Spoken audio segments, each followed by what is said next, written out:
Aku mulai. Assalamualaikum warahmatullahi wabarakatuh.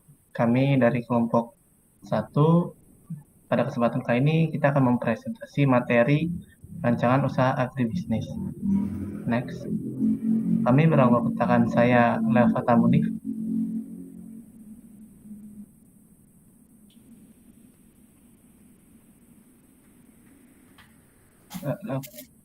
Terus ada Nadia Salsabila, ada Muhammad Taufik Hidayat, ada Rafdila Falananda Haf, dan ada Yosia Yosefen Damani.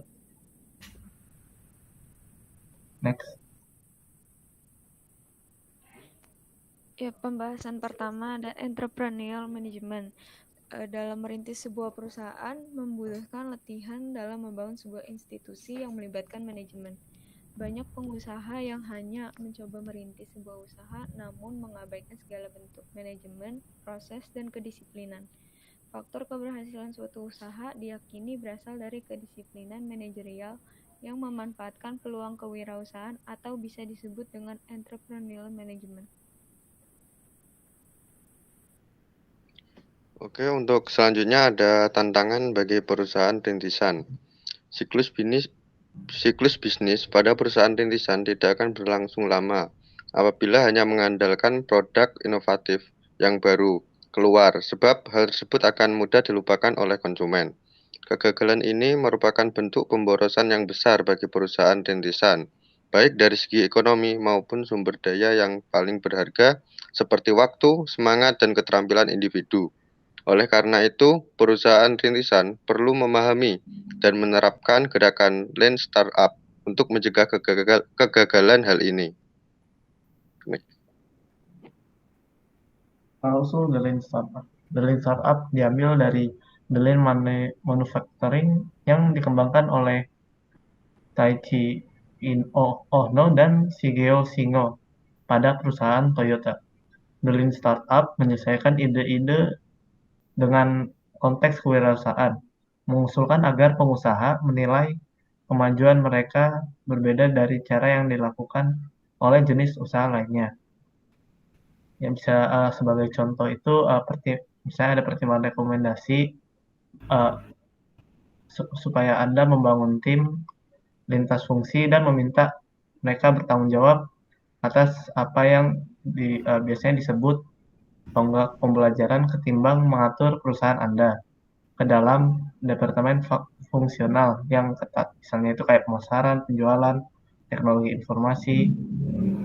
Nah, mungkin ada beberapa yang menerima tawaran ini, ada pula yang ragu tentang ini. Nah, apabila Anda setuju dengan rekomendasi ini, maka kemungkinan Anda akan mendapat uh, feedback dari tim Anda tentang progres baru yang menghambat produktivitas mereka.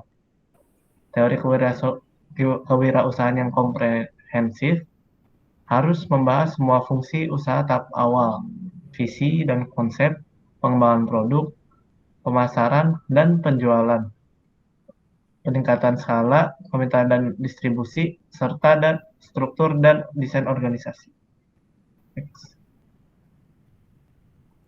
Selanjutnya itu yaitu pengembangan startup. Beberapa startup itu memiliki banyak sekali persamaan mulai dari produk hingga persamaan pasar. Jadi bagaimana sih itu startup untuk dapat bersaing? Yang pertama itu harus memperbaiki produknya. Startup diharuskan itu memperbaiki produk, memiliki keunggulan dibandingkan dengan produk-produk yang lain.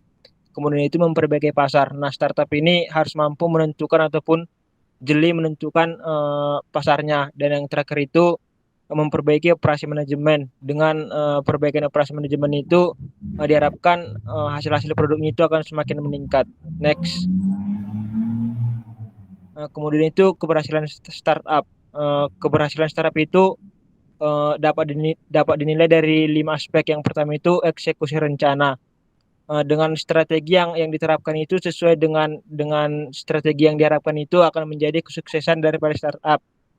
Kemudian itu investasi. Semakin besar investasi yang diberikan oleh startup, maka akan semakin besar keberhasilan maupun keuntungan yang dapat diperoleh. Kemudian yang ketiga itu produk. produk ini produksi menjadi inti utama daripada keberhasilan startup. Yang keempat itu perekrutan.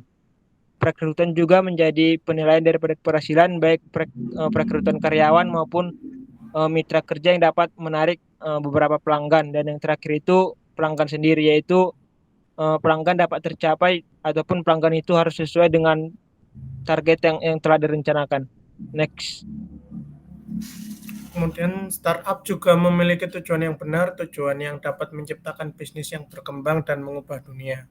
Untuk mencapai visi tersebut, perusahaan akan menggunakan strategi yang mencakup model bisnis, peta jalan produk, sudut pandang tentang mitra dan pesaing, serta gagasan tentang siapa pelanggannya.